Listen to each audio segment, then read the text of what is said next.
Karen, hello. I'm really happy to have you as my guest.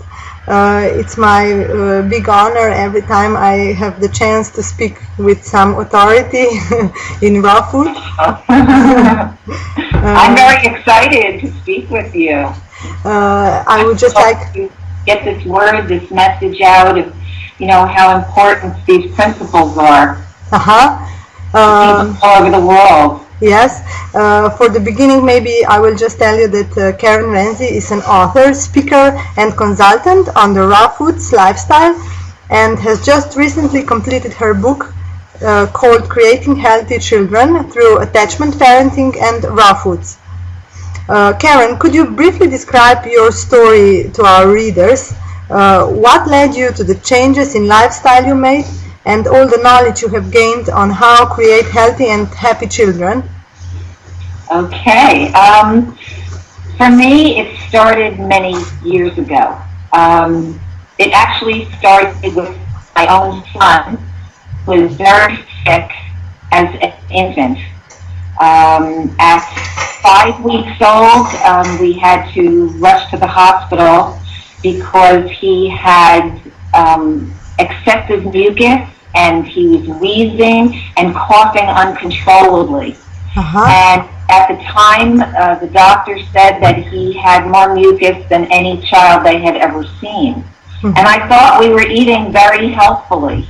We were vegetarian, we were eating a lot of vegetables, but most of my foods that I ate were cooked. Almost everything was cooked. And I found out later on that he really was not getting enough nourishment from fresh, living foods. And I had a lot of history with vegan raw foods because my grandmother, my father's mother, in the 1920s, had healed from asthma and emphysema by becoming vegetarian, then vegan, and then focusing on a diet of high plant foods, whole plant foods, eaten fresh. And she used to tell me when I was a child growing up that it was so beneficial to me to eat fruits and vegetables. But nobody around us was eating that way. I grew up in the United States, in New Jersey, and my father and my grandmother were eating differently than everybody else. And my grandmother had been told in the 1920s that she only had about 6 months to live. And when she became a vegetarian and then vegan and then a diet of predominantly fresh plant foods, she lived another 50 years. And so I grew up with her telling me about this. However, I refused to listen until much later. It was the time that my son was ill that I started paying attention to what my grandmother had experienced and her healing.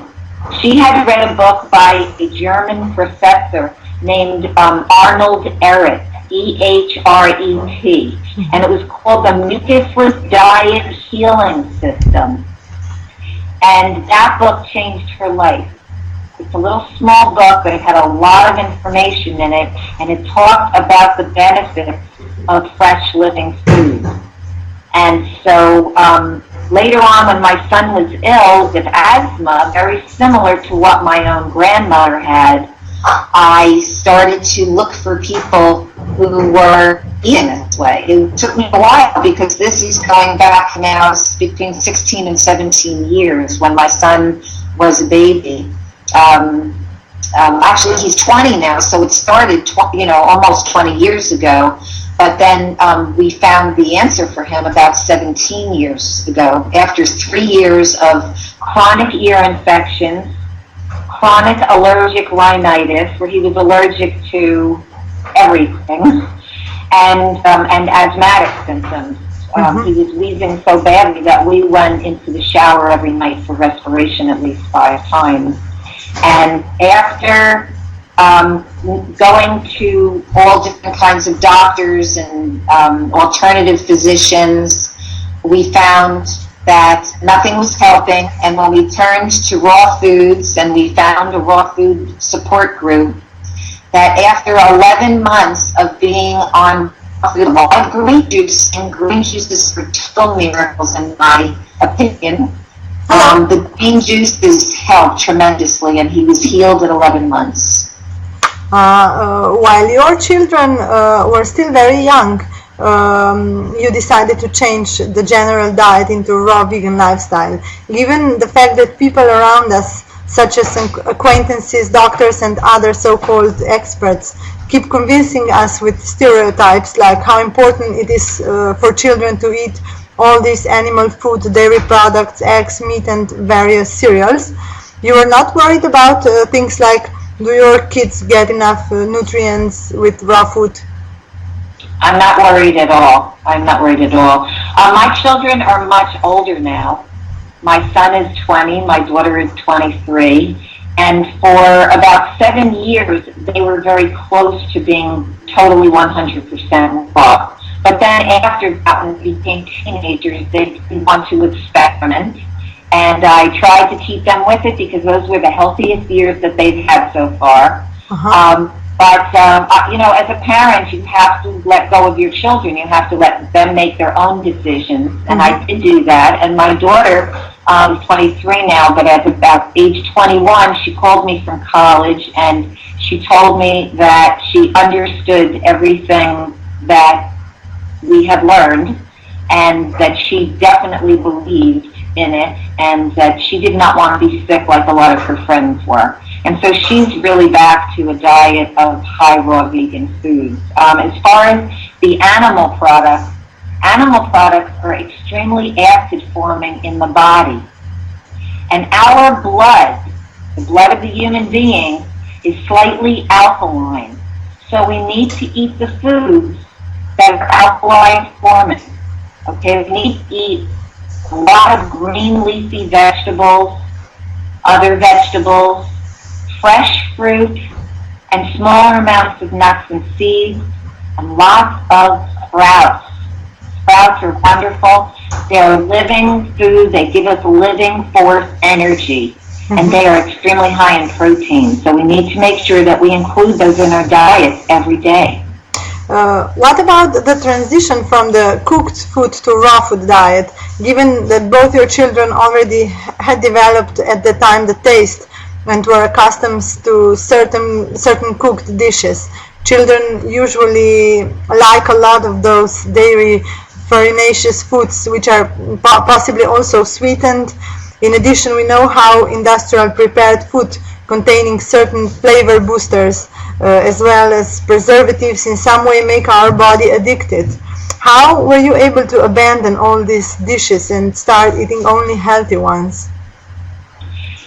For a lot of families, they need to go gradually, and I always recommend replacing the processed food snacks with fresh fruit and veggies. In season, give the fruit that's in season. Children love fruit. And chop up veggies and make dips.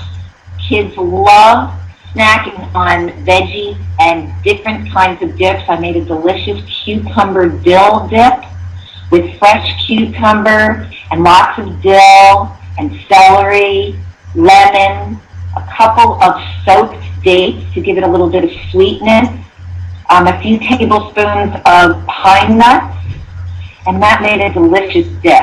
And I find that children really enjoy dips. I do practical food fun for kids, where I bring families together to support each other in creating healthy recipes with their children. And we make a lot of different things together. Most of them have 2 or 3 ingredients, but I always include dips because children really enjoy that and they enjoy making it themselves. So I also recommend green smoothies. It's a great way to get green leafy vegetables into the diet because children like the sweetness of the fruit. And when you combine the fruit with the green leafy vegetables, you get a delicious smoothie that can be made very quickly in any blender. So starting out with something very mild that won't have a bitter taste, like spinach or romaine lettuce, and adding some banana, apple, mango, makes it sweeter, some more, and blend it all up, and it's very sweet and delicious. Some children who have a very strong aversion to green leafy vegetables, some mothers who came to one of my classes had found pretty opaque glasses that had flowers and pretty colorful designs on them so that the children wouldn't even see the greens. But a lot of times when they're combined with fruit and the child tastes them, the child will automatically fall in love with the green smoothie. So that's a great way to go to start getting children really involved with eating healthfully. And also, you know, just understanding where the animal products come from. One time I said to my children, if we were driving and we passed a farm and you saw a cow out in the pasture and you saw an orchard of apple trees, would you stop and run to the pasture to suck the cow's udder, or would you grab an apple from the apple tree? So it makes a lot of sense to them that they would run and grab the whole apple, which is what they would want to eat. So I explain things to them by creating scenes and to help them understand the importance of fruits and vegetables. Many children who are ill can get, you know, very quickly well by doing what I did with my son.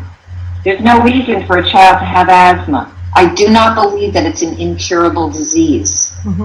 I believe that once the child starts taking in a sufficient amount of fruits and vegetables, that the body will heal. The water content is what the body needs. Our blood is 72% water. We need to constantly be taking water content in. If our diets are high in cooked food and animal products, then we will be depleted of water no matter how much actual water we drink in addition. So the water-rich diet of fruits and vegetables is extremely beneficial for us.